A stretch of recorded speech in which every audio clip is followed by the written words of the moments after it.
이렇게 따군이 되어서 예배 순서도 혼돈이 될 만큼 우리 인생에 태어나면 즐거움이지만 우리 인생의 마지막 죽음 앞에 있을 때는 참 옥깃을 여미는 그 엄숙함이 있는 거죠. 누구는 이렇게 즐겁게 평안하게 예배를 드리지만 누구는 오늘 또 한 호흡도 하기 힘들어 오늘 사투를 벌이는 삶이 있죠. 우리 삶에는 운동선수들을 가만히 보면 매번 경기에서 패배의 고통과 승리의 스릴이 교차됩니다. 게임을 할 때마다 항상 이길 수만 있다면 얼마나 좋겠습니까마는 그게 마음처럼 쉽지 않죠. 여러분, 운동 경기처럼 우리가 살아가면서 무슨 일을 하든 우리가 성공하고 승리하고 병이 낫고 죽음에서 회복되고 이기는 것만큼 흥미로운 것은 없을 겁니다. 우리 삶에서 승리는 달콤한 것이죠. 승리는 우리의 건강과 행복에 필수적입니다.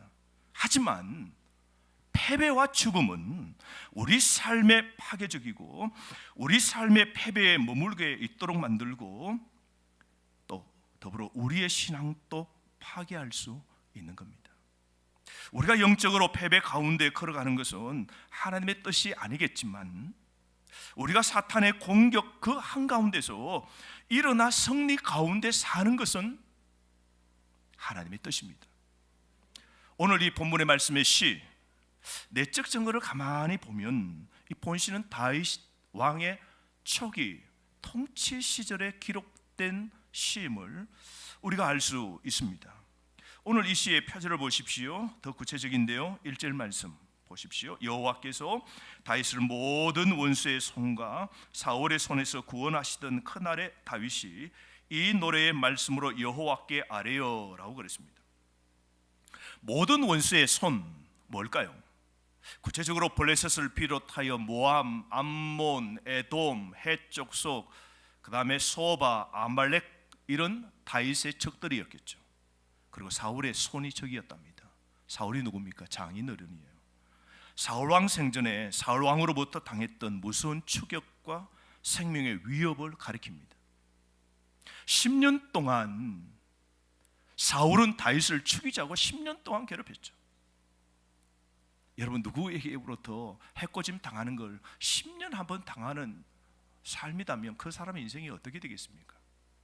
다윗은 모든 원수의 손과 사울의 손이 주변에 쫙 펼쳐져 있었다 그럽니다.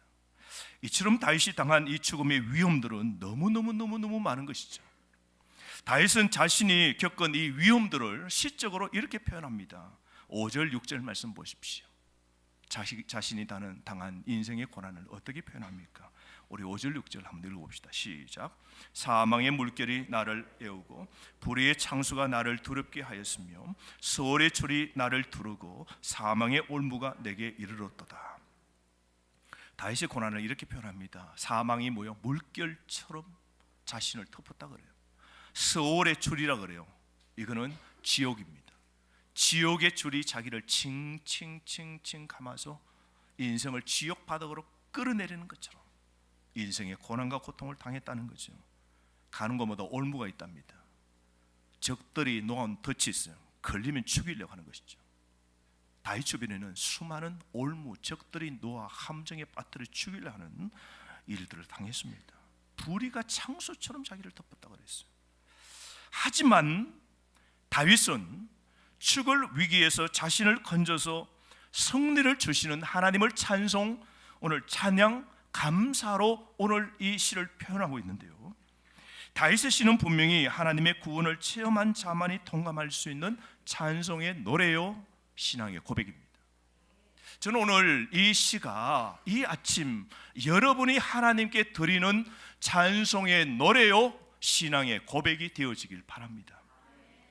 다윗은 오늘 이 승리의 고백을 하는데요, 누구든지 이 노래를 되낼 때마다 살아계셔서 나와 함께 하시는 이 하나님을 다윗처럼 만나게 될 겁니다.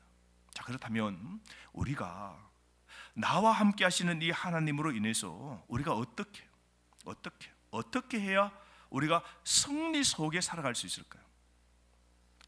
오늘 이 세상은 넙실거리는 풍랑, 이는 파도, 삶의 문제들, 올무들이 가득합니다.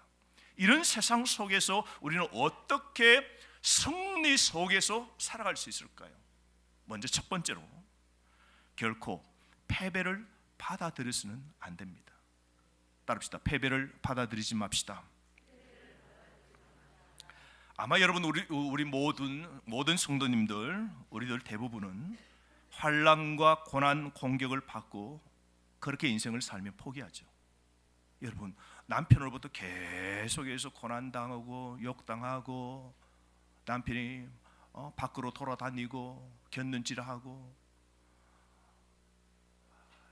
자녀가 계속해서 문제를 일으키고 밀어줘도 원망하고 하는 일마다 엎어지고 병까지 얻게 되고 이런 일들을 우리가 패배를 당하면 우리 마음이 어떻습니까?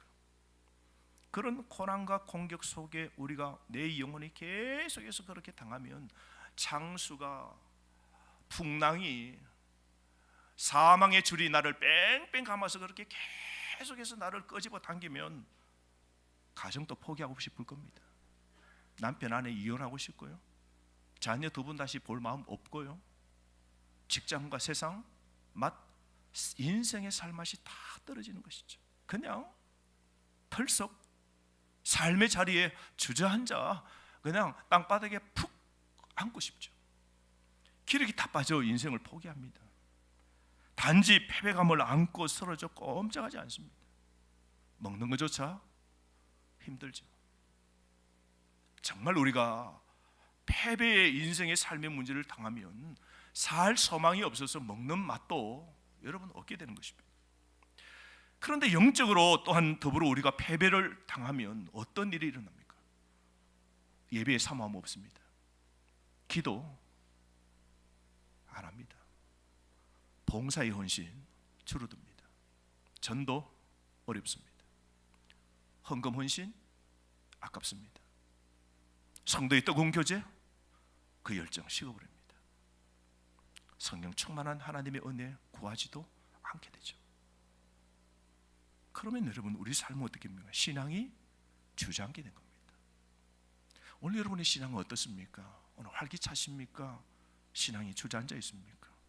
오늘 그 패배를 인정하시고 일어설 생각조차 못하고 오늘 무너져 그렇게 있습니까? 여러분 오늘 우리가 승리하기 위해서는 결코 패배를 받아들여서는 안 됩니다. 열왕기 하 7장 말씀에 보면 이스라엘 나라가 굉장히 풍전등화에 있음을 보게 됩니다. 그때 아람에 베나닷 왕이 쳐들어오게 됩니다. 사마리아 수도를 뺑 둘러쌉니다. 시간을 계속해서 보내자 사마리아 성에 살고 있는 이스라엘 사람들의 먹을 양식이 다 떨어집니다.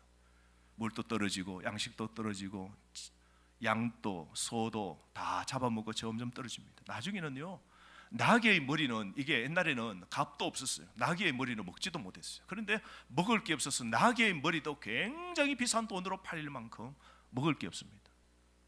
더 고립되어 사마리 성의 패배의 의식으로 갇혀있던 그들은 아람의 군대 앞에 꼼짝 못하자 나중에는요 굶어 죽는 사람들이 생기게 됩니다. 완전 적들에게 참패당해서 이제는 우리는 성 밖에 나가면 죽고 성 안에 있어도 우리는 굶어 죽는 이런 상황 속에서 그들은 극심한 고난을 당하고 있었습니다.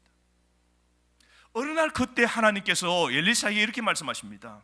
내일 이맘때쯤 놀라운 일이 일어나는데 사마리아 성 안의 장터에서 보리와 그리고 밀가루가 지금의 가격보다 5분의 1이나 싸게 팔릴 것이다. 여러분 지금 양식이 없어서 굉장히 돈 주고도 못 사는 환경인데 내일이 되면 이맘때쯤 되면 5분의 1 가격으로 흔한 가격으로 옛날처럼 그렇게 양식을 얻을 수 있다. 엘리사가 말합니다. 그러자 왕 앞에서 이 소리를 들었던 경호대장이 적극적으로 반박합니다.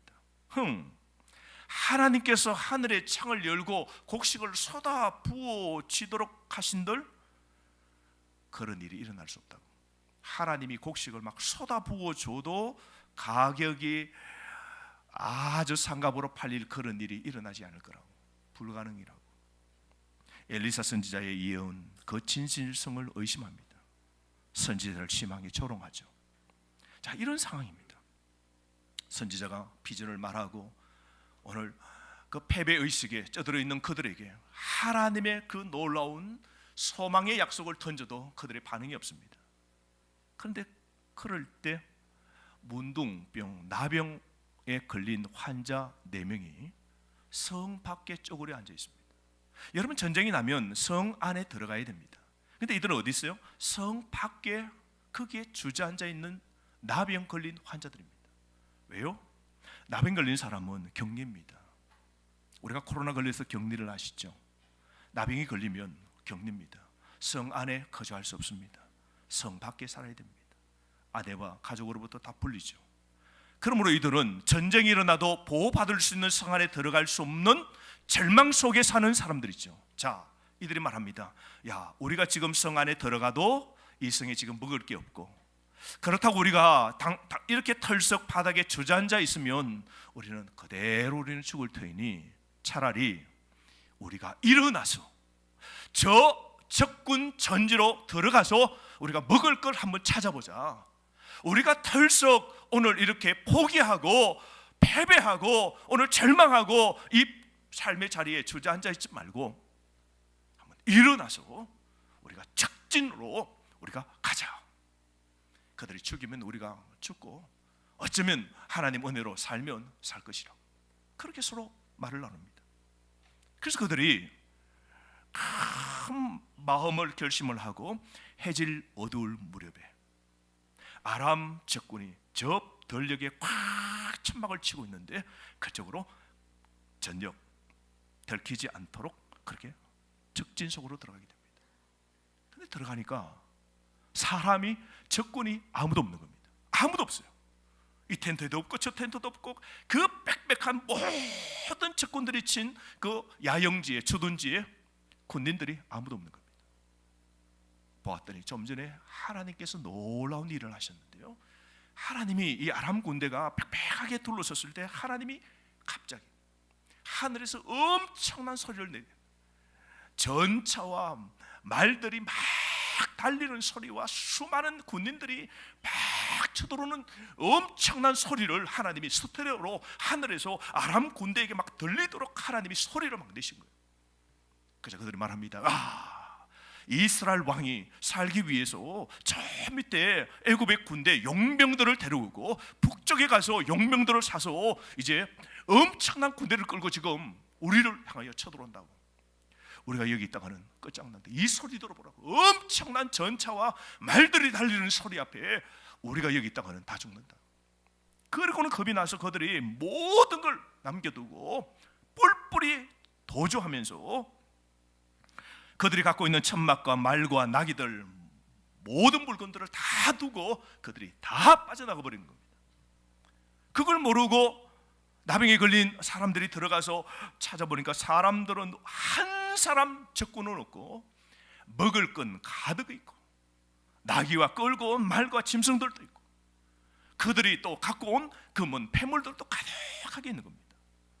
그래서 그들은 남겨둔 수많은 그 풍성한 음식과 수많은 보물들을 발견하고 먼저 굶주린 그 배를 채우기 시작했습니다.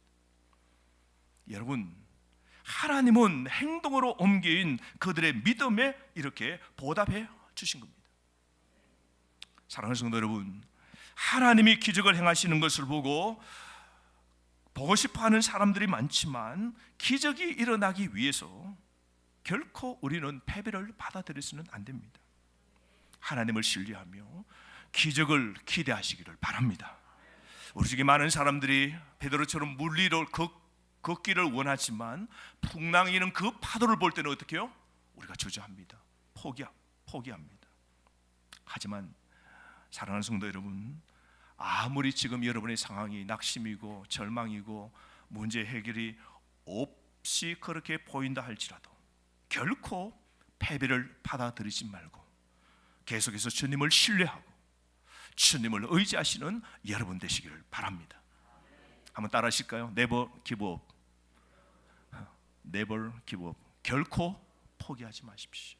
결코 패배를 인정하지 않는 여러분 되시기를 바랍니다. 두 번째로, 우리가 이 승리의 삶을 살기 위해서 절망적인 상황으로부터 우리의 시선을 떼어내어야 됩니다. 절망적인 시선으로부터, 절망적인 이 문제로부터 우리의 시선을 거둬야 됩니다.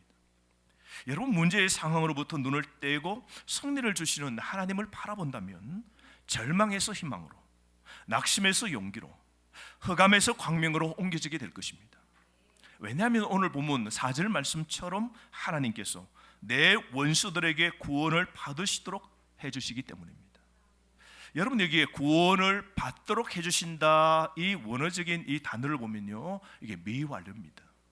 미완료라는 말은 지금까지 하나님께서 나를 여기까지 구원해 주셨고 또 앞으로도 계속해서 하나님이 나를 구원해 주실 것이다 라는 뜻이 포함되어 있는 겁니다. 여러분, 다 보십시오. 주변에 수많은 환난이 있고 어려움이 있고 적들이 있고 어려운 상황이 있어도 그 상황에서 눈을 떼고 누구를 바라보고 누구를 의지하였습니까? 누구를 의지했어요? 하나님을 의지했죠. 다윗은 환경을 보지 않고 뭘 본 겁니까? 하나님을 본 거죠. 어려운 환경에서 시선을 떼고 도우시는 하나님을 집중하여 본 것입니다. 7절 말씀 보십시오. 그래서 다윗은 이렇게 고백하죠. 7절 함께 읽으실까요? 내가 환난 중에서 여호와께 아뢰며 그가 그의 성전에서 내 소리를 들으시며 나의 부르짖음이 그의 귀에 들렸도다. 아멘. 여러분, 다윗은 환난 중에서 오직 누구만 바라보았습니까? 하나님만 바라보았습니다. 여러분, 가정에서도 그래서 문제 있는 남편, 문제 있는 아내, 문제 있는 자녀, 문제 있는 성도, 문제 있는 직장 사람, 문제 있는 세상의 환경, 그 문제들 바라보지 마시고 그곳에서 시선을 떼어 오직 하나님만 바라보시기를 바랍니다. 나를 도우시고 내 기도에 응답하시는 그 하나님을 바라보셔야 됩니다. 그래서 여러분, 고난 당할 때 우리에게 가장 중요한 것은 우리가 뭘 바라보는가입니다. 우리가 고난 당할 때 가장 중요한 것은 우리가 무엇을 바라보는가, 이게 가장 중요한 것이죠. 요한복음 5장 말씀에 보면 베데스다 그 연못의 상황이 그림처럼 펼쳐져 있는데요, 베데스다라는 이름의 뜻은 베트, 집이죠. 헤세드, 자비입니다. 그래서 벳 헤세드, 베데스다 두 단어의 복합인데요, 베트, 집, 헤세드, 자비의 집, 자비가 있는 공간이랍니다. 크게 샘물이 있는데 옛날부터 전해오는 전설 하나가 있는데, 누구든지 병에 걸렸거든 그 베데스다의 연못에 가서 잔잔한 물이 갑자기 파동을 일으키면, 파동이 치게 되면 그것은 하나님이 자비를 베풀어 주시기 위하여 천사를 보내어 주셔서 그 천사가 내려와 발끝, 손끝이 탁 닿는 순간, 우리 눈에 천사가 보이지 않죠. 그런데 천사가 딱 내려왔다는 걸 알 수 있는 건 잔잔한 물이 갑자기 파장이 생길 때, 물결 칠 때, 천사가 왔다, 하나님이 한 사람 자비를 베풀어 주시는데, 물결이 일 때 가장 먼저 그 물에 연못에 뛰어드는 사람이 병이 낫게 된다 하는 이런 전설이 있었습니다. 그래서 사람들이 그 베데스다 연못에 각종 병 걸린 사람들이 가득 찼습니다. 눈먼 사람, 키 먹은 사람, 심장병 있는 사람, 머리부터 발끝까지 모든 병자들이 거기에 하나님의 자비를 구하죠. 자비의 집에서 자비를 구하는데, 자비 없는 사람들이, 가장 절망적이고 인생의 모든 걸 포기했던 사람들이 자신의 그 절망적인 상황을 보고 남의 절망적인 상황을 서로 봅니다. 그곳에는 자비의 집에 자비가 전혀 없는 사람들이 가득 차 있는 겁니다. 모두 인생을 포기한 사람들이죠. 그게 예수님, 자비의 예수님, 자비를 베푸시는 예수님이 그곳에 가셨습니다. 그런데 예수님 시선에 딱 한 사람이 꽂힙니다. 38년 동안 병들어서 걷지 못한 한 남자가 보이는 겁니다.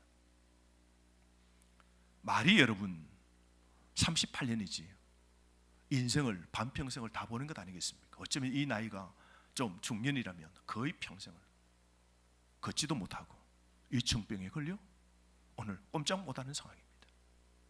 자, 예수님이 그 이 38년 동안 걷지도 못한 중환병에 걸린 그 사람을 쳐다봅니다.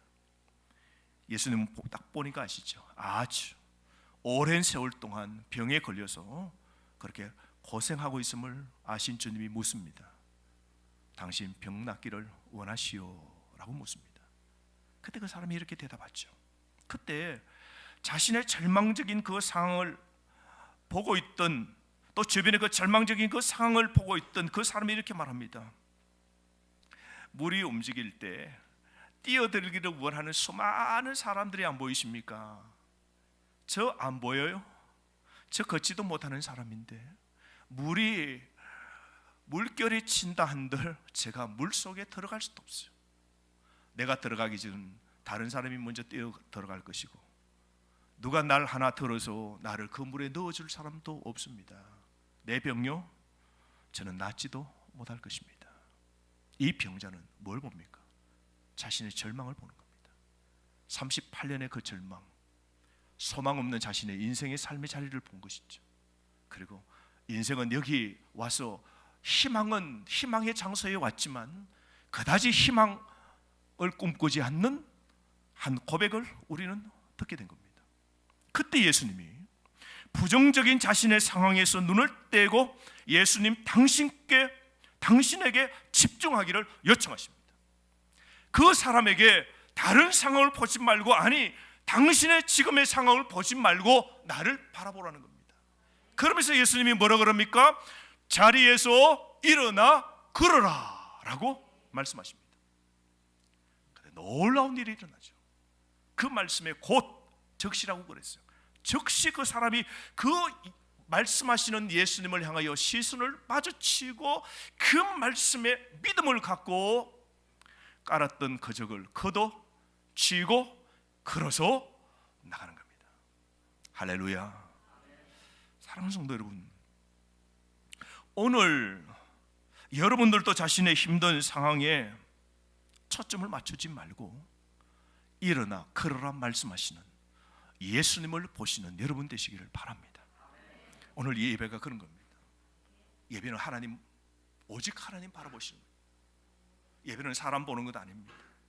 오늘 우리가 일주일 동안 세상에서 사람을 보고 사람을 기대고 사람을 믿었지만 우리는 그 사람들의 배신을 당한 우리의 삶입니다. 그러나 배신하지 않고 변치 않는 주님을 바라보는 삶이 오늘 우리에게 있어야 됩니다. 예배는 주님을 바라보는 겁니다. 하나님께 그러므로 여러분 아뢰십시오. 기도하십시오. 놀라운 기적의 역사가 일어나는 겁니다. 그러므로 여러분, 우리가 지금의 문제에 집중하지 않는 것이 정말 어렵다는 걸 우리는 자주 경험하지 않습니까? 우리가 고난과 패배와 상실에 우리가 직면할 때에 우리 모두는 상황으로부터 눈을 떼기가 어렵지 않습니까? 아마 우리 주님께 집중을 유지하기가 상당히 어렵지 않습니까? 보십시오. 우리가 병들었을 때, 우리가 절망 가운데 있을 때 주님께 집중하기가 어렵죠. 그래서 때로는 이약 찾고 저 방법 찾고 사람 찾고, 때로는 그 예배의 자리, 그 기도의 자리에 그 주님께 더 집중해야 되는데 어떻습니까? 우리는 놓습니다. 사랑하는 사람을 잃었을 때, 또한 우리가 재산적 손실을 잃었을 때, 이런 일들을 당할 때, 우리는 이 같은 숱한 문제들을 우리가 풀기 어렵고 삶의 고통을 가져올 때 우리는 어떻게 합니까? 이런 고난이 우리에게 겹칠 때 우리는 일어나 걷게 하실 하나님보다 문제를 더 크게 보는 경향이 있습니다. 여러분 지금 어렵습니까? 그럼 뭘 바라보고 계시는 겁니까? 여러분, 이럴수록 상황에서, 지금의 문제의 상황에서 눈을 떼고 하나님께 집중하셔야 됩니다. 그럴 때 하나님께서는 구체적 삶에 찾아오셔서 우리를 승리케 해주시는 겁니다. 그러므로 여러분, 저와 여러분이 믿는 하나님은 구원해 주시는 분이십니다. 지금부터 영혼까지 소망의 하나님께 또 승리해 주시는 그 하나님을 믿는 삶을 살아가시기를 주의 이름으로 축복합니다. 세 번째로, 우리가 승리하는 삶을 살기 위해서 항상 소망을 품고 승리를 생각해야 합니다. 항상 소망을 품고 승리를 생각해야 됩니다. 우리에게 소망을 주시고 승리케 하시는 여호와 하나님은 어떤 분이십니까? 2절 3절 말씀 한번 읽어보실까요? 2절 3절입니다. 우리 하나님이 어떤 분이신지 2절 여호와는 나의 반석, 다 함께 2절 3절 읽도록 하겠습니다. 여호와는 나의 반석이시요 나의 요새시요 나를 위하여 나를 건지시는 자시요 내가 피할 나의 반석의 하나님이시요 나의 방패시요 나의 구원의 뿌리시요 나의 높은 망대시요 그에게 피할 나의 피난처시요 나의 구원자시라. 나를 폭력에서 구원하셨도다. 아멘. 아멘. 여러분, 하나님은 우리로 하여금 소망을 품게 하시는 하나님이십니다. 여러분, 승리의 생각 없이 절대로 승리하지 못합니다. 소망을 생각하지 않는 자에게 소망이 결단코 일어나지 않습니다. 믿음 없이 믿음의 역사, 기적이 절대로 일어나지 않습니다. 여러분, 승리의 생각 없이 승리의 삶 속에 사는 것은 불가능한데요, 고린도전서 15장 57절 말씀에 우리 주 예수 그리스도를 통하여 우리에게 승리를 주시는 하나님께 우리는 감사를 드립니다 라고 했습니다. 우리 하나님이 어떤 분이시라고요? 승리를 주시는 하나님. 따라합시다. 승리를 주시는 하나님. 여러분, 지금 이 순간에도 나에게 승리를 주실 하나님을 여러분이 믿으시면 아멘. 여러분, 또한 우리는 소망의 이 하나님을 우리는 늘 생각해야 됩니다. 로마서 15장 13절 말씀에 소망의 하나님이 모든 기쁨과 평강을 믿음 안에서 너희에게 충만하게 하사 성령의 능력으로 소망이 넘치게 하시기를 원하노라. 소망의 하나님이 기쁨과 평강을 너희에게 소망이 넘치도록 해주신다 약속하셨습니다. 여러분, 하나님은 우리 믿는 자의 소망의 근원이고 소망의 유일한 대상이십니다. 우리는 소망의 하나님으로 인해서 항상 소망이 넘치게 될 것입니다. 그래서 우리는 항상 소망을 품어야 됩니다. 오늘 이 예배 드리는 이 순간 여러분 소망을 품으시기를 바랍니다. 여러분, 우리가 소망을 품고 살아야 됩니다. 우리가 믿는 하나님이 소망의 하나님이십니다. 시편 71편에 보면 시인은 이렇게 고백합니다. 시편 71편 14절 말씀, 나는 항상 소망을 품고 주를 더욱 찬송하리이다. 짧은데 한번 따라 하시겠어요? 나는 항상 소망을 품고 주를 더욱 찬송하리라. 여러분, 이 시편 71편은 가만히 보면 젊은 세월을 훨씬 뛰어넘고 노년기에 사는 사람이 기록한 시임을 알 수 있는데요, 이 시의 9절과 19절 말씀에 보면 내가 나이 많아 머리가 하얗게 새도록 늙었다고 버리지 마시고 기력이 다하였다고 나를 내치지 마소서라는 고백이 있습니다. 이걸 보면 이 시를 기록한 사람은 뭐예요? 머리가 하얗다는 거죠. 나이가 많다는 거죠. 기력이 빠진 노년임을 알 수 있습니다. 이것은 아마 다윗이 나이가 늙어서 기록한 시 같습니다. 여러분, 다윗이 나이가 늙게 되자 나타난 현상이 무엇입니까? 인생 끝나갈 무렵에 따뜻한 이불을 덮어도 그 몸이 어땠다 그랬어요? 차갑다 그랬어요. 자기 몸에 온기가 빠져나가 따뜻한 이불을 덮어도 내 몸이 찹다 그랬어요. 그래서 차운 몸으로 침대에 누워서 보내는 다윗 노년의 말년의 삶이죠. 다윗이 여러분 젊을 때 어떤 사람이었습니까? 주먹 하나로 사자의 입을 찢어 사자와 싸워 이긴 사람입니다. 3m 넘는 이 골리앗과 싸워 승리한 다윗입니다. 근데 노년에는 지금 어떻습니까? 몸에 온기가 다 빠져나가고 이제 자신을 방어할 수 없는 그런 상태입니다. 뿐만 아니라 주변에 원수들이 헐뜯고 생명을 노리는 자들이 해치려고 음모를 꾸미고 있는 상황이었죠. 다윗이 늙고 침대에 누워 있을 때 셋째 아들 압살롬이 반역했지만 또 넷째 아들 아도니아가 아버지가 늙어지자 아버지의 왕의 자리를 탐합니다. 사람을 도모하죠. 그래서 아비아달 제사장을 자기 편을 만듭니다. 요압 장군을 자기 편을 만들어 쿠데타를 시도합니다. 그 아버지의 노쇠함을 보고 왕권에 도전합니다. 다윗은 자신의 왕국을 이미 누구에게 물려주려고 그랬어요? 솔로몬에게 주기로 다 마음 작정하고 다 계획을 세웠어요. 그렇게 시행됩니다. 이걸 넷째 아들 아도니아가 이것을 반란을 일으키죠. 자, 위험한 사람이 누굽니까? 솔로몬입니다. 그리고 바세바도 위험합니다. 뿐만 아니라 그렇게 한 다윗 자신도 이제 아들 아도니아의 반란에 지금 위기 상황 속에 있습니다.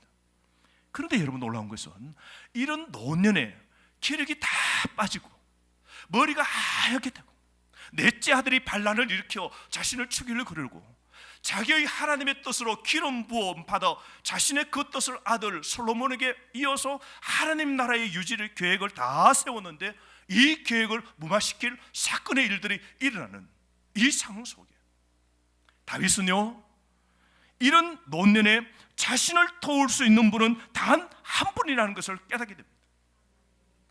다윗은 있는 노년에 자신을 의지했던 사람들이 다 배반하고 배신하고 지금 칼날의 음모의 위협 속에 있을 때요, 다윗이 절대적으로 믿은 한 분이 있습니다. 그분이 바로 하나님이십니다. 다윗은 환경을 보지 않고 문제를 보지 않고 바로 하나님을 본 것이죠. 지금의 이 환경이 얼마나 힘듭니까? 그런데 그 다윗이 이런 상황 속에서 무엇이라고 오늘 고백했습니까? 시편 71편 14절, 나는 항상 소망을 품고 주를 더욱 찬송하리이다. 나는 항상 소망을 품었다. 다윗은 위험과 어려움과 죽음의 위기 노년 앞에서도 항상 패배를 품지 않고 상황의 문제를 바라보지 않고 소망의 하나님을 품고 항상 찬송했노라 고백합니다. 여러분, 하나님을 믿는 사람은 그러므로 어떤 상황 속에서도 항상 소망을 품어야 됩니다. 왜냐하면 환난은 인내를, 인내는 연단은 소망을 이루시도록 하나님이 하시는 겁니다. 그리고 이 소망은 우리를 절대로 낙심시키지 않기 때문입니다. 그러므로 여러분, 묻습니다.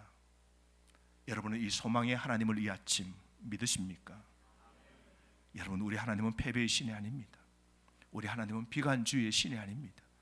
우리 하나님은 절망의 신이 아니십니다.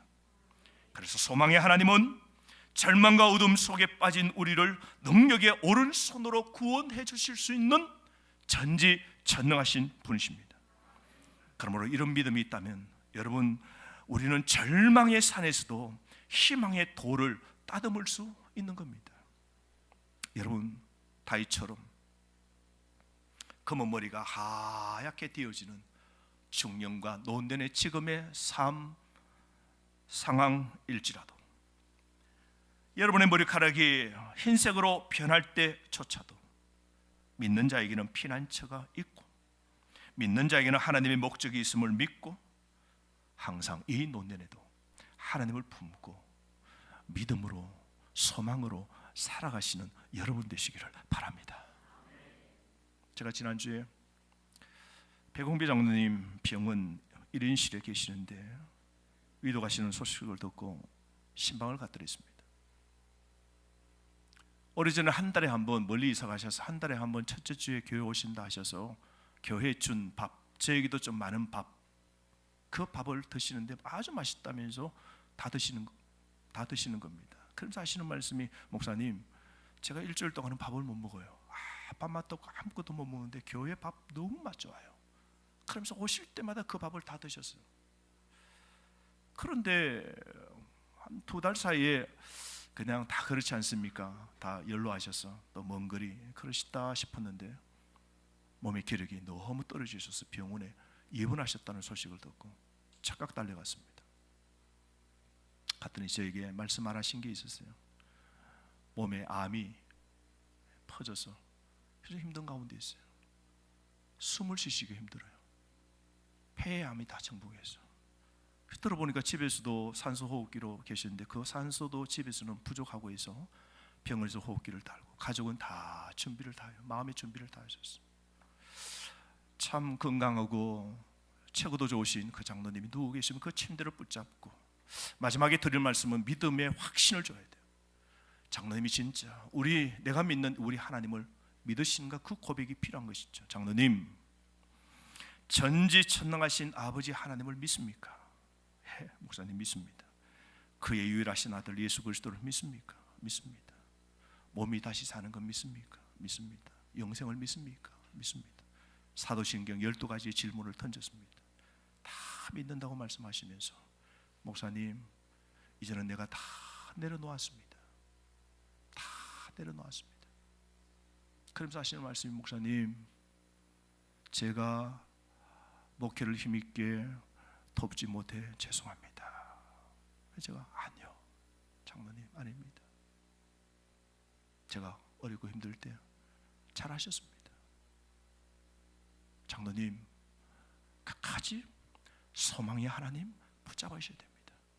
장로님, 거친 호흡이 밀려올 때도 소망의 하나님, 우리가 지금까지 믿었던 그 하나님 끝까지 소망을 품고 주님 의지하고, 장로님 그렇게 하셔야 됩니다.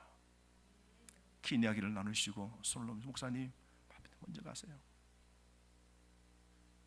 사랑하는 성도 여러분, 우리 삶이 너무 짧아요. 우리 삶의 절망과 죽음의 위협과 우리 삶의 어려움이 밀려올 때 우리가 전적으로 바라보고 오직 우리의 시선이 꽂혀야 될 것은 소망의 하나님이십니다. 그러므로 여러분, 소망의 하나님 꼭 붙잡고 힘있게 삶을 살아가시기를 바랍니다.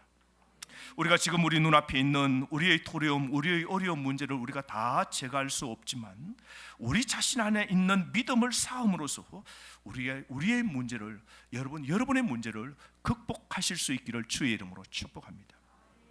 그러므로 여러분, 오늘 이 아침 하나님이 우리에게 주신 말씀을 통하여 깨닫는 것은, 우리가 어떤 문제 앞에서도, 지금 여러분의 어떤 문제 있습니까? 그 문제 앞에서도 승리할 수 있다는 방법을 알려드렸습니다. 그 첫 번째가 무엇입니까?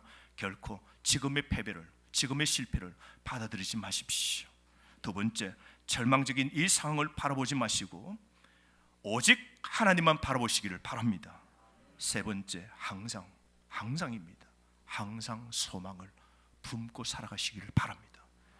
후회 없는 믿음의 삶을 여러분 살아가시기를 바랍니다. 바른 삶, 후회 없는 삶, 올곧은 삶, 누가 봐도 자랑할 만한 삶, 칭찬받는 삶, 여러분 그런 삶 살아가십시오. 이것이 승리의 발걸음입니다. 우리가 이런 단계를 밟기 시작할 때 하나님께서 우리의 삶의 모든 상황에서 승리를 주신다는 것을 알게 될 것입니다. 여러분, 우리의 승리는 예수 그리스도 그분에게 있습니다. 그리스도 안에서 사랑과 용서와 구속을 우리는 받았습니다. 비록 이 자리에 앉아 계시는 우리 중년, 또한 심지어 넓고 흰머리 인생의 삶을 여러분 살고 있을지라도 우리는 그리스도 안에서 확실한 승리를 우리가 가지고 있습니다. 그러므로 이제 소망을 가지고 살면서 삶에 대해 점점 피관적인 사람들에게 그리스도 안에 있는 소망과 승리의 방법을 전하고 샬롬과 은혜를 나누고, 그렇게 신앙 안에 올곧은 삶으로 살아가 하나님의 복을 받고 누리는 여러분 되시기를 주의 이름으로 축복합니다. 우리가 주신 말씀 가지고 한번 기도합시다. 오늘 어떤 문제, 어떤 시련, 어떤 어려움이 있습니까? 여러분, 오늘 절대로 패배를, 실망, 좌절 받아들이지 마시고 오늘 이 절망적인 상황에서 시선을 떼고 오늘 나를 구원하시는 하나님을 바라보시고 항상 소망을 품고 승리를 생각하며 살아가시는 여러분 되시기를 바랍니다.